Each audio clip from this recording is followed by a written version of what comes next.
بسم اللہ الرحمن الرحیم۔ عربوں کی حالت، دختر کشی، جوا اور شراب۔ بچوں، عربوں کی سنگ دلی اور گمراہی کا تمہیں کیا حال بتاؤں۔ وہ ایسے سنگ دل اور ظالم تھے کہ اپنی بچیوں کو پیدا ہوتے ہی گلا گھونٹ کر مار ڈالتے تھے یا زندہ ہی زمین میں گاڑ دیتے تھے۔ اللہ تعالیٰ نے ان کی اس سنگ دلی کا حال بتاتے ہوئے ارشاد فرمایا ہے۔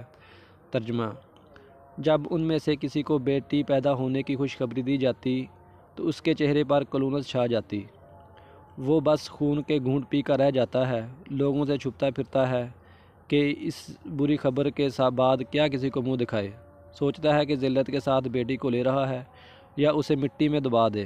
یہ ظالم لوگ بیوی سے سخت ناراض ہوتے تھے کہ اس نے بیٹی کیوں جنی، بیٹا کیوں نہ جنا۔ حد تو یہ ہے کہ ایک مشرک نے اپنے گاؤں سے آ کر مکہ معظمہ میں اپنے لیے ایک مکان تعمیر کیا اور اس میں رہنے لگا، لیکن بیٹی پیدا ہوئی تو اس نے مکان کو نہج سمجھ کر گرا دیا۔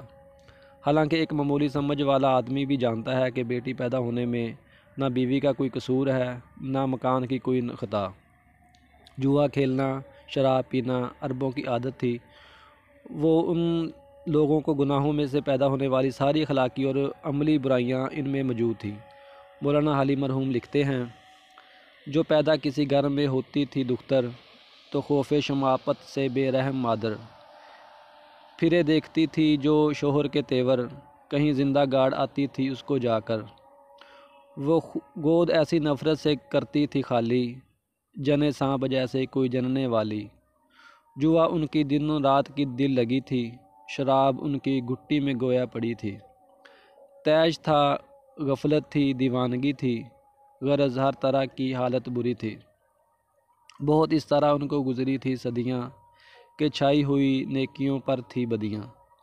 بچوں، تم سمجھتے ہو کہ جہالت، تنگ دلی اور سنگ دلی سے بھری ہوئی ایسی زندگی میں کسی کو امن اور سلامتی کا دین اسلام قبول کرنے کے لیے تیار کرنا کوئی آسان کام نہیں تھا۔ راشد: جب رسول پاک صلی اللہ علیہ وسلم نے عربوں میں زندگی گزاری تو یہ ہمارے لیے جاننا ضروری ہے کہ وہ لوگ کیسی زندگی بسر کرتے تھے، روپیہ کس طرح کماتے تھے، ان کی مذہبی حالت کیسی تھی۔ سکینہ: وہ لوگ کافر اور بت پرست تھے، یکتا سچے معبود اللہ تعالیٰ کی عبادت نہیں کرتے تھے۔